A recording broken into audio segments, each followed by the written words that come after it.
WAP kid. Give him a big old hug. All right, so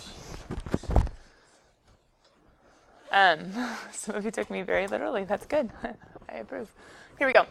Yesterday, at the very end, we were talking about one-to-one invertible, and we barely talked about it, besides the fact that I said something about a horizontal line test. So here's the idea, and I think directions in homework. Someone showed me homework yesterday after school.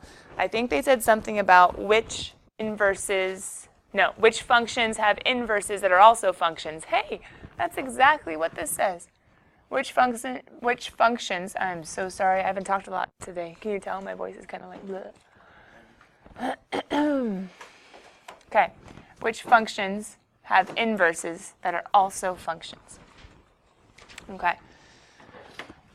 First of all, if I was to show you a function, let me just show you f of x, just to kind of introduce what's going on here. What would you guys guess this function was approximately, even if it wasn't exactly? Some sort of, what kind of function? Quadratic. And we could go ahead and name it. It looks pretty close to a y equals x squared. Do we know the points? Not exactly, but we'll just call it y equals x squared. How would you, from yesterday's notes, how would you sketch the graph of this guy's inverse? How would you sketch the graph of this guy's inverse? What do we have? Gavin, what do you think? Okay, pause. Let's go ahead and make the y equals x line. So the y equals x line, ironically, is going to go through the point 0, 0 and 1, 1, which the parabola also has, but it's actually going to kind of like slice through the parabola just a little bit. Something like that. Mine didn't slice so good, did it? Let me move it up just a little bit if I can. Just a little bit if I can. Okay, there we go. There we go. It slices through the parabola just a little bit. Because decimals squared are actually a little bit lower than the decimal that you plug in. Like a 0.5 times a 0.5 is a 0.25. Weird. Squaring 1/2 gets 1/4, a smaller number. Anyway, so we have the y equals x line. And then Kyle, why did Gavin tell me to sketch that? What? Why did Gavin tell me to sketch the y equals x line? Well, that way you can move you can inverse it. I can sketch the inverse based on points. That's one way I could do it. That's true. So if I was doing it based on points, I could go ahead and do something like, I don't know, a parabola has the point, that was 1, 1, and 1, 1 kind of stays the same. So I can say 0, 0, flip it, still 0, 0. 1, 1, flip it, still 1, 1. But 2, 4, flip that, and what do you get? 4, 2. Huh. But is there another way of thinking about it besides having to take ordered pairs and flip them? Totally works. Totally works. But what else could we do instead? Yeah, like a reflection. Like think of the symmetry. And if you were to fold across, couldn't you like fold that piece and be like, hey, it's going to like swoop, there it is, approximately, right? This piece, what's it going to do? Swoop, there it is, right? It's going to fold on the other side. And this piece, what's it going to do? Swoop, there it is, right? So that's one way of doing it. Another way of doing it is anything that's oriented around a vertical line will now be around a horizontal line, just because all the x's and y's switch. What was a vertical axis of symmetry, that axis will now be a horizontal axis of symmetry. Instead of x equals 0, y equals 0, the parabola is going around. But here's the dilemma. What would the equation for that inverse be? Pause. Everybody, find it. How? Using what we did yesterday. And what did we do yesterday? We said to algebraically find an inverse, we needed to switch the y and x. Okay, everybody go. Switch the y and x and find the equations. What? Find the equations of the inverse. Uh-oh, I just said there was more than one. Switch the x and y, solve for y, find the equations. Plural, more than one.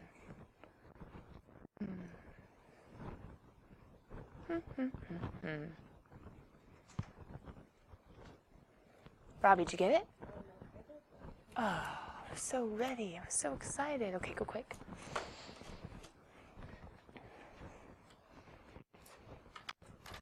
Here, take calculus with me at the very end of the year, celebrating the AP being completed. There is a movie, and the scene was almost perfectly reenacted just now. It's a little more intense. The problem was a little bit harder. But you'll know it when you get there. Okay. Why did I say equations? What happened when you switched the x and y and had to solve for y? You had to put in a square root, and when you put in a square root, technically, ooh, do you guys know this? Technically, do you? Wait and see. Do you know that when you square root a squared, you technically get an absolute value? Ooh. Square root a squared, you technically get an absolute value. Why? If you plug in any number, square it and square root it, it's always going to be positive. If you plug in a number and you square it and you square root it, it's always going to be positive. However, y's in and of themselves can be positive and negative just based on like a number. So the problem is, well, if you had no idea what y's original sign was, if it was squared and then square rooted and became a positive, I have to say, well, this is always going to be an absolute value, a positive, but what do I have to think about if I'm actually solving for y and not his absolute value? You guys remember from Algebra 1 how to get rid of absolute value bars in an equation? Ooh, we forgot some Algebra 1? Quick reminder. Oh, I don't want to put it on the board because then whoever's watching this, not that any of you are watching this, but that's okay because you're here. But let's do a quick aside. What if I was to insert a blank page? Come on, Algebra 1, kids. What if we had something like the absolute value of x plus 3 is equal to 2? How do you solve it? Come on, Algebra 1. Tony's thinking. He's not saying anything, though. Anybody? Don't switch it. You might have the right idea, but switch the phrase. Hold on, Vico. Sam had his hand, but then it's Vico. Sam, what do you think? Oh, is that what you were thinking? Yeah, plus or minus. See, we had a couple. The rest of you were just like, okay, plus or minus, what do they mean by that? If the absolute value is 2, couldn't the value of just x plus 3 been a positive 2 or a negative 2? You guys remember that from Algebra 2? If the absolute value is equal to a positive 2, x plus 3 could have either been a positive 2 in the absolute value or a negative 2 in the absolute value. That makes sense, right? Just make me feel better. Does that make sense? Yes. Okay. Absolute value of this is that. Absolute value of this is that. Okay, and then you would solve. How do we apply that over here?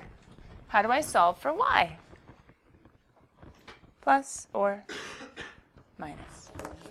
So the reason why you put plus minus, the reason why you have to have two answers, the reason why that's a trick that you've just memorized and sometimes it works and sometimes it doesn't, you have to know when to use it. Square rooting a squared has an absolute value. You need a plus or minus.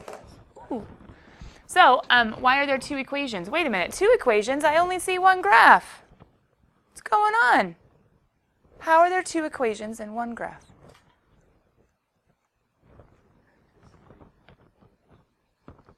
Not x, but you're close, Tony.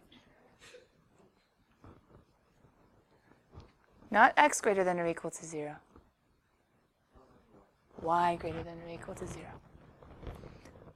Y greater than or equal to 0. Positive y's are going to come out of the positive square root. Negative y's are going to come out of the negative square root. Here's the dealio. This right here, x equals y squared, is an equation and it is a relation, but it's not a function. So how do I rewrite this in function notation? Get y by itself, but what happens when I get y by itself? I have two separate functions. So I end up with, to make the inverse relation, f of x equals the positive root of x and f of x equals the negative root of x. Guess what just happened? We just algebraically figured out that this guy, the original guy, the y equals x squared, was not invertible. AKA, he's not 1-to-1. 1, 2, 1, 1, 2, 1, 1, 2, 1. He's not invertible, he's not 1-to-1. Why? Because we tried to find his inverse and he wasn't one function. What was he? 2. And just look at his graph. Was he a function to begin with, this relation, this inverse? No. So Invertible functions are ones that, well, wait a minute, how could we, without doing all this math, which you could do, without having to draw the graph, which you could do, how could we figure out whether or not an original function is invertible? It'll always be invertible if the original function passes the horizontal line test, which this one does not. Because if the original passes the horizontal line test, what would the inverse pass? The vertical line test. So the reason why we're doing a horizontal line test is because that would help, or that would make the inverse pass the vertical line test. So, which would cause the inverse to pass VLT. Kyle. So basically, in order for it to be invertible, the starting one cannot be a function. It can only be a relation. Because the starting one will pass the VLT, which means the inverse will not pass the VLT because it goes horizontal. Your thinking is good, except you're making it broad, as in it's something that has to always happen, where that's more like a special case. The original, to be a function at all, because this is a description of a function, invertible function. So if you're trying to look for an invertible function, the original needs to pass its own VLT just to be a function. But then it needs to also pass the HLT to be called an invertible function. Does that make sense? Okay. And if the original passes the horizontal line test and has already passed its own vertical line test, then its inverse will be a function also, and not just a relation. Now, sometimes trig. Trig. When we get to trig, we'll see there are times where instead of talking about the inverse of an entire infinite function, we only talk about the inverse of a little piece of it. We restrict the domain. Something does not pass the horizontal line test, but there is still a very, very important reason that we need the inverse. So we make an inverse function, but it can only cover part of the domain, which will become the range, or part of the range, which will become the domain. But that's in the future, and we'll deal with it when we get there. But this invertible thing is pretty important. This invertible thing and the need for it to be invertible is the reason why, if you were to plug into your calculator right now, sine inverse, how do you find sine inverse on your calculator? I know we haven't reviewed trig at all, but that's okay. How do you find sine inverse on your calculator?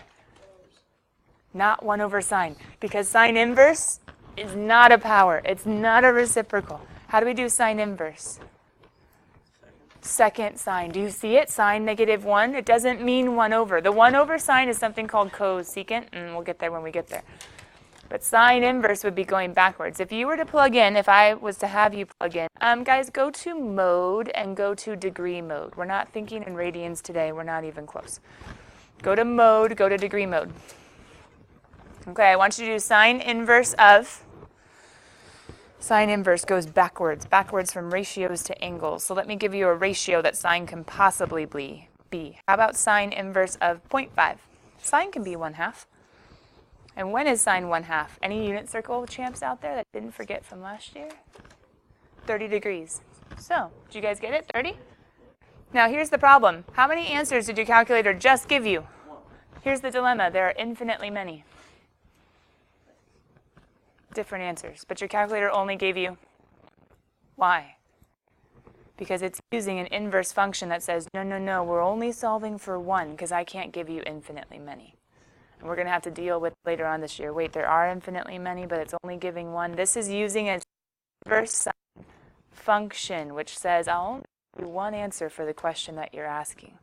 Has to be a function, can't be a relation. Each input of an inverse can only pop out 1 output for a function. This one pops out more than 1, which is why it fails as an inverse function, and the original fails as an invertible function. Okay, anyway, we went really deep, but we're honors. Anyway, let's come back here.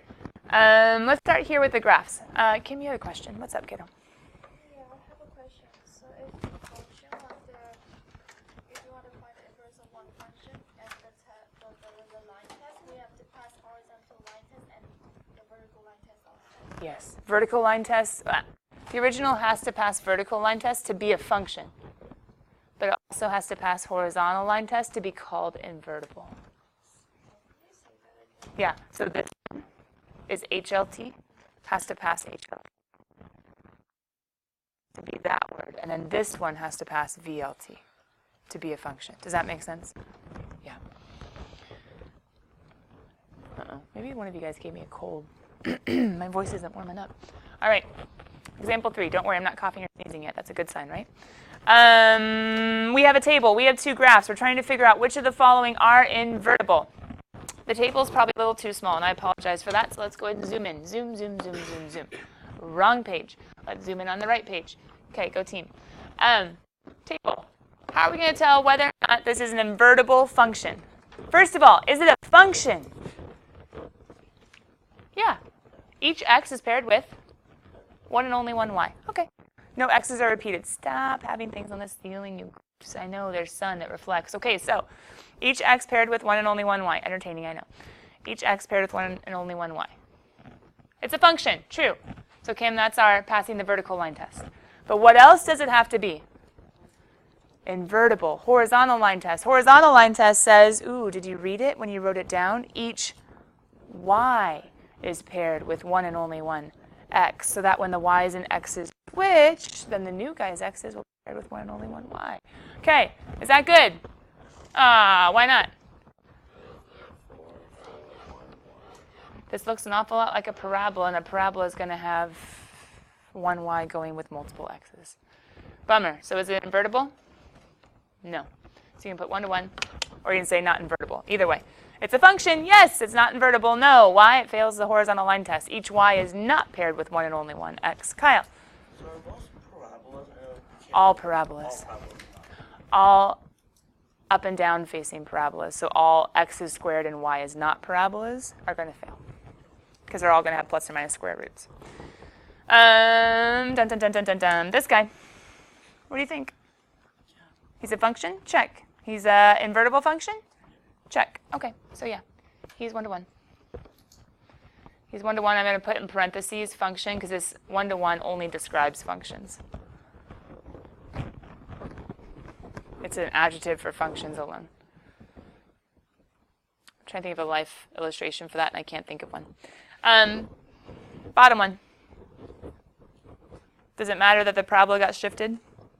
No. Does he still fail the horizontal line test? Yes, that just kind of further cements Kyle's hypothesis that all quadratics fail. Okay, with that, let's get to where homework probably got hard. If it got hard. Check whether f of x is 1 to 1. Solve for the inverse and verify if your answer is correct. Okay. Do we have graphs of these? Not right away. Could we make graphs of some of them? For instance, number 1. Based on what we were just talking about, kiddos, is this one 1 to 1? Why not? It's a parabola. It's been shifted 2 to the right. Does it fail? Does it pass the horizontal line test? No. No parabola ever will. So is it 1 to 1?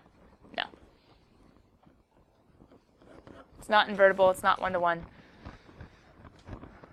Solve for the inverse. What? But it's not 1 to 1. Well, we can still solve for it. Just what's going to happen? Maybe a plus or minus? Yeah, switch the y. Where is the y? Were you guys doing okay in homework in that? Make the f of x a y and then you switch them. You end up with x is equal to y minus 2 quantity squared. PEMDAS backwards. How do we get to y? Square root? But when we square root a squared, what do we have to remember? That's an absolute value, which means what happens to this guy? Plus or minus. So I end up with y minus 2 is equal to plus or minus x. Some of you I just lost. Hold on. Why did I switch the order of these? To make it easier. I want to get y by itself, and it'd be a lot prettier if y was on that side. Some of you like leaving it in that order, and then y at the end is equal to, and you switch it then. Some of you switch it earlier. Just make sure that you know what's going on. That's legal. And why did I do plus or minus? Because this is an absolute value. So if you needed that step, because some of you before, whether or not you realized it, you were like, wait, when do we put plus or minuses? Like anytime there's a square root? But that's not true. It's anytime you put in a square root of a squared. Then we have to do plus or minus because of this absolute value property. Okay, So then finish. What do you got? 2. Yeah. Y is equal to 2 plus or minus. How many equations did we get from one inverse? Ah, so was it one function? So couldn't we algebraically have also been able to tell that this isn't one-to-one? Okay. Now, can we name this f inverse of x equals 2 plus or minus root x? Why not? Because it is an inverse, so we should name it as an inverse, but the problem is, isn't f inverse of x function notation? Is this a function? No, it's 2 put together, that's not a function. So therefore, we could name it separately, and we could say, like, oh, there's a 2 plus root x, and there's a 2 minus root x, and they're both inverses, and write this whole paragraph. Or we could just be like, this is the inverse relation. Can I shorten it? Did anybody get down C? What were we supposed to be doing? Solve for the inverse. Verify. How do we verify?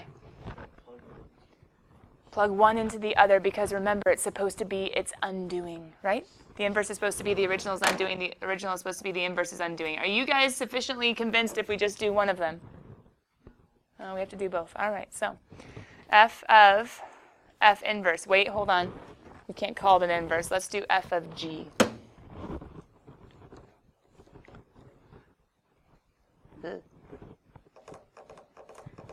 Let's not name it at all, because that's technically function notation and he's not a function. Okay.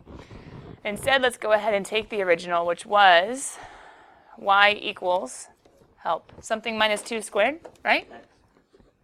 But why am I not plugging in an x? I need to plug in this guy. So if I plug in 2 plus or minus the square root of x, what happens to my 2's? They're gone. What happens to a square root of a squared? Or a square root squared? Wait, the plus or minus? No. What's a positive squared? What's a negative squared? Oh, so either way, don't we end up with? Dun dun dun dun dun dun. Whoa. Go team. Whether it's positive root x times positive root x or negative root x times negative root x, either one gets us back to x. So was the inverse relation the undoing of the original? Yes. If I had more time, I've been having too much fun talking to you guys about higher things than I should have been. I would go ahead and go the other direction, which would be 2 plus or minus square root of who? The original. We have to go plug in the original, right? And wasn't the original x minus 2 squared? X minus 2 squared. This one's a little bit harder because this one would get us an absolute value, right? Would get us an absolute value. And when we get an absolute value, then we'd have a plus or minus. And then ironically, we'd end up with a positive times a positive or a negative times a negative, which would go ahead and give us a plus. I'll go ahead and show it. Get you 2 plus, whether it was a positive times a positive or a negative times a negative, it would give us x minus 2 as the result. I have to show a little more work to get you there, but ultimately, what ends up happening with the 2's, if we properly distribute the 1 that doesn't change anything? X. So either way, it is its undoing. Tony? Well, technically, according to the definition of inverse, you would need to test it both ways. It would need to work both ways, but the functions that you're being given aren't complicated enough that it work for one and not work for the other. So I'm not saying it's out there somewhere. There's a reason why the definition needs both. But for the types of functions we're dealing with, if it passes one, it'll pass the other. So I'll let you shortcut it for now. Okay. Now, why am I showing you number 2? Did anyone get stuck on something like number 2 last night? What are you supposed to do to find the inverse? Wait a minute. See whether or not it's invertible. Well, I have to think about a graph, and that would be kind of messy. Not really a graph. Why don't we do the algebra and see if there's a plus minus? If there's not, it's going to be invertible. If there is, it's not going to be invertible.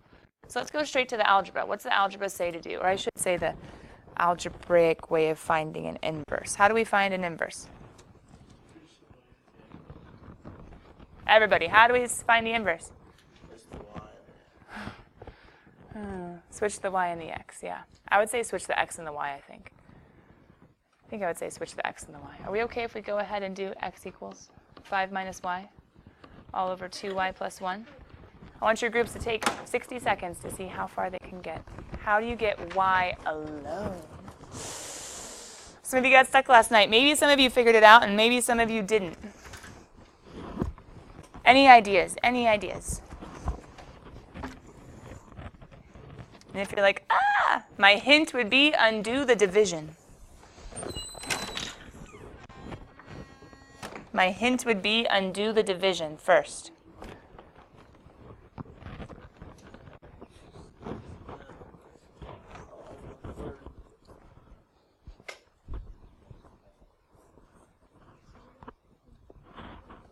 Talk it out. This is a hard problem. Be like, guys, do you have anything that we should do? Some of you have no clue how to start, and that's okay. Take my hint and be talking about, what does she mean, undo the division? What are you supposed to say?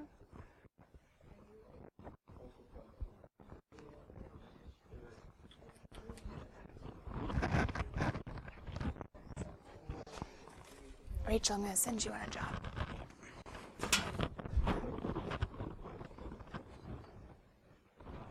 Robbie, what'd you do? What'd you think, Vico? Yes or no? Yeah? Okay, what'd you do? I multiplied the bottom into 2y plus 1 to both sides. Okay. So to get rid of it, and then I added the y to the other side with the 5. Put it all to one side? Yeah, and then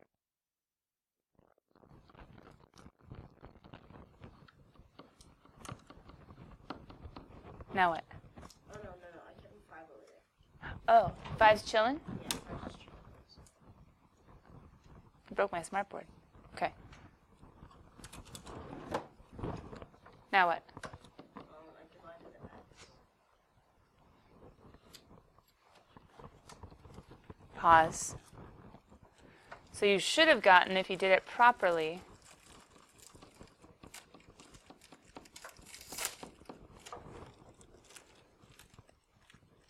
oh, he thought he had it. Why can't you just divide the x and get rid of it altogether?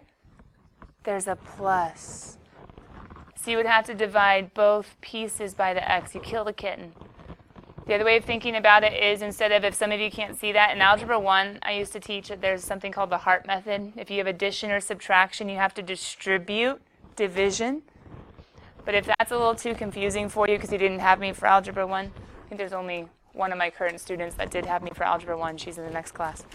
But coming back, you could have, instead of dividing by x, let's see if this makes more sense. It would mean the exact same thing if you multiplied by 1 over x. And here's the problem. If you multiply by 1 over x, same thing as dividing, you would have to take it here and there, which would be 2y plus 1 plus y over x. Did he totally get rid of? But you were close. You can't divide by x. That's an illegal step. I'm going to keep this multiplication, though. Not that you couldn't move the y. You totally can. But does anybody else have any other ideas? Tony? Mm-hmm. Yes, you do. Yes, you do.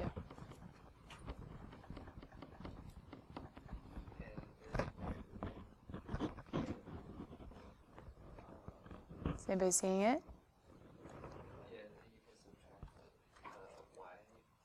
Add the y? Okay.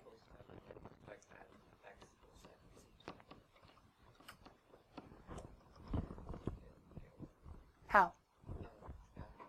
What's the word? Help them out. How do we get y? Yeah, factor it out. There you go. There you go.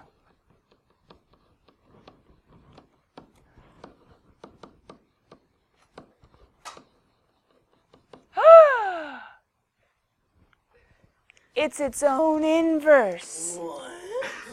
Mind blown. Now, it's not a plus or minus, so is it 1 to 1? And the answer is yes, it is 1 to 1. But how is it its own inverse? Does anybody have their graphing calculator? Can you graph it really quickly? How is it its own inverse? Graphically, it makes sense, and algebraically, it makes sense. We're going to go ahead and check it really quickly and make sure we're right. I'm asking, first of all, for someone to check the graph. What does the graph look like for number 2? We're continuing on, still number 2, to verify.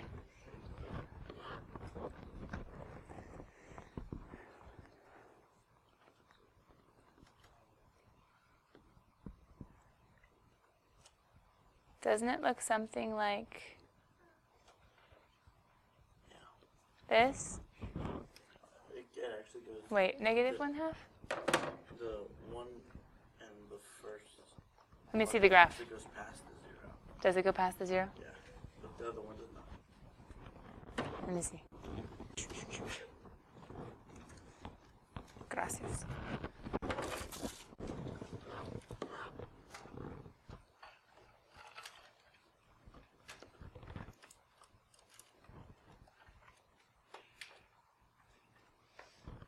Oh, this one goes past the 0 too. It's a little bit like that.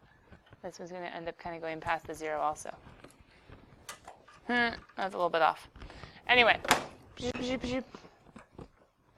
Like that-ish, sort of. Anyway, long story short, Kyle, I'm graphing your y equals x. Then I'm changing your zoom to zoom square to make it all nice and even.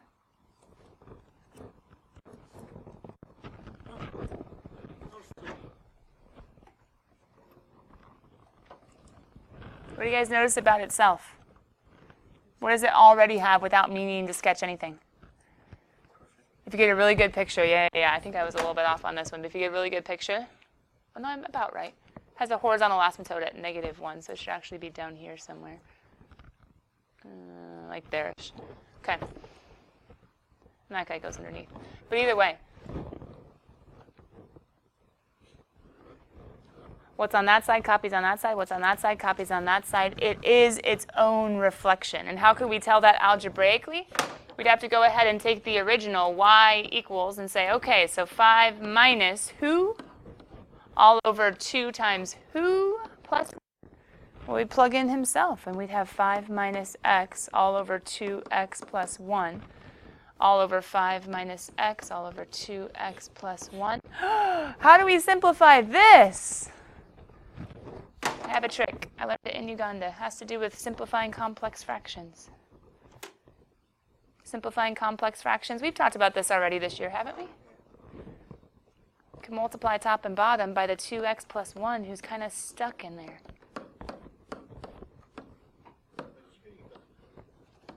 First year of heritage. That was our mission trip that summer. When you distribute, you would end up with 5 times that guy minus, this guy would cancel out there. We'd have a 5 minus x remaining. On the bottom, we'd have 2 times 5 minus x times, nope, the 2x plus 1s will cancel. Plus, whew, and this is intense unless you realize we're going to end up with a 10x plus 5 minus 5 will cancel out, plus x all over a 10 minus 2x plus 2x, which cancels out, and a 10 plus 1 will be 11. And an 11x over an 11 is just an x. Dun, dun, dun, dun, dun. Its own inverse. Okay, so does it always happen that way? No. But in the ones that you'll see, that's very commonly what happens if you do legally solve. The idea is undo the division. Always, if you're stuck in division, undo that first. Distribute, get nice little individual terms, and then go grouping. Anyway, that was pretty exciting. I'm not even going to go to homework and ask you guys further questions on problems. I'm pretty sure that was one of your questions. I'm going to go ahead and close the book out. Actually, I might need it for regular pre-cal. But this is one other place where you might have gotten stuck. Restricting the domain to make it one-to-one. Oh, I talked about that a little bit. I forgot there was a homework problem. I should have waited and talked about it now.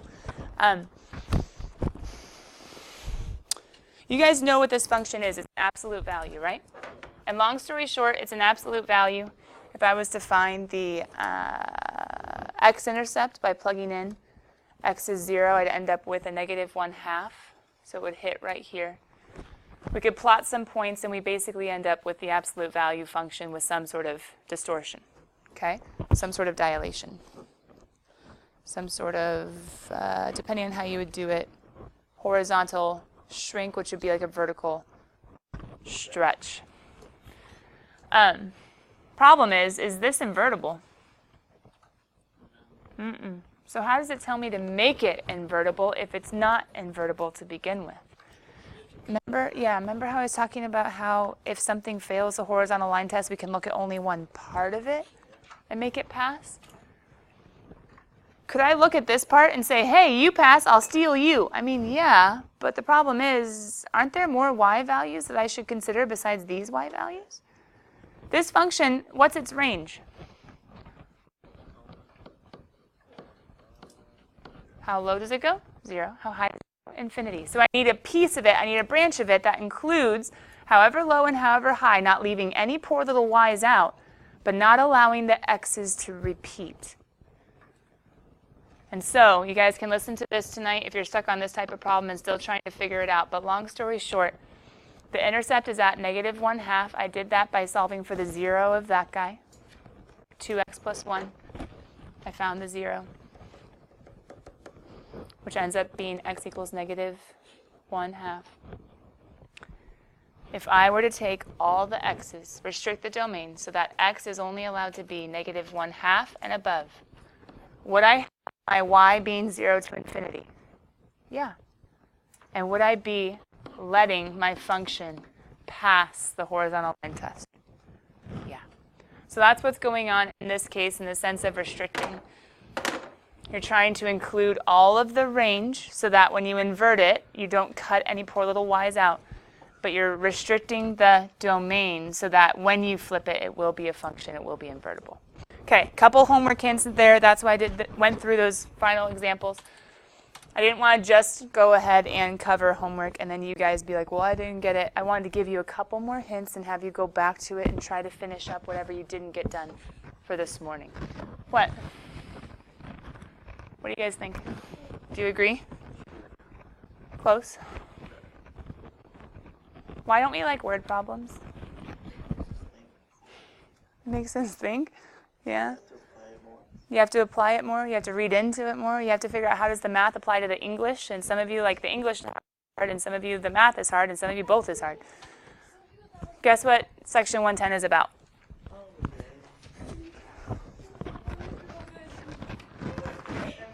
Hi, guys. Bye, Jason. Bye, Abby. So why did I have the little joke at the beginning? To make you realize that I understand why you don't like word problems. I do. But the problem is that's where math gets applicable. Is anybody taking stats this year? Statistics? No? Okay. If you take stats with Mr. Che next year, guess what a stats book looks like? Lots and lots and lots and lots of words. Why? Because it has to do with real life studies and real life polls and real life surveys and real life predictions. And to do those, you have to have actual scenarios and information and givens and restrictions and confidence intervals and all sorts of stuff to deal with data. So here's the dealio in section 1.10. We're going to start today and finish tomorrow. And the nice thing is on this page, you guys have basically already done it all. In the sense of this bottom one that I'm introducing you to, the line of best fit, because we did that in our pre-cal graphing calculator handbook. Didn't we do linear regressions? Where we took tables of data and we put them in our calculator and said, hey, here's all this data that was collected. And let's figure out how to analyze it using this thing called a regression, trying to find a trend. But why I'm giving you this is because technically when you guys run those regressions in your calculator, they're not always good fits to the data. If you were to take stats, we could talk about this so much more. But there is this little R value that shows up on some of your calculators, depends on how new your calculator is. And R value actually tells us how good of a fit it is. Even if you do a line of best fit, sometimes it still doesn't fit the data very well. The data isn't very linear, even though it kind of looks like it. And so this page is saying, okay, that linear regression thing, guess what? You can get a linear regression and then it not really be a great indication of what's going on with the data. So here's the dilemma. In this section, we're going to see math. modeled with words, with numbers, aka with ordered pairs, with data, with tables, with words, with tables, with graphs, and with equations. Which one do I think is going to be your most preferred method? Algebraically, almost positive. But we're going to have to deal with the words and the tables and the graphs. But this section is meant to help you know how to take information, very specific types of word problems, but how to model them. Not like walking down a runway, but just taking the words and trying to put them into equations and expressions you can actually work with and deal with. So we're not going to get all the way, obviously, through all this data today. But I did want to show you at least as far as where homework begins on section 110. It's going to look an awful lot like your calculated worksheet number 2, which you guys have back. You have a table. They tell you to set 2003 equal to 3. So what's our origin year? What's the beginning that we're measuring time from? The year 2000, right? 3 years away, 4 years away, 10 years away, etc. Putting in data, finding a regression. But we're going to go past that. And this is the new stuff for section 110. We're going to talk about what's going on if they say directly proportional, and how do we figure out what kind of model, what kind of equation we can make from that. Assigning variables, figuring out inverse versus direct relationship, division versus multiplication, if we have multiple guys working and going together. And then we're going to have to solve some examples. So guys, tomorrow, as best you can, see how many words there were? I'm going to have notes up tomorrow, probably right here. I'm going to dual page it. I'm going to have you guys just go ahead and copy, leaving me a couple lines, because the faster we can get these notes in, the faster I can basically help you through examples as to how to do this modeling, okay?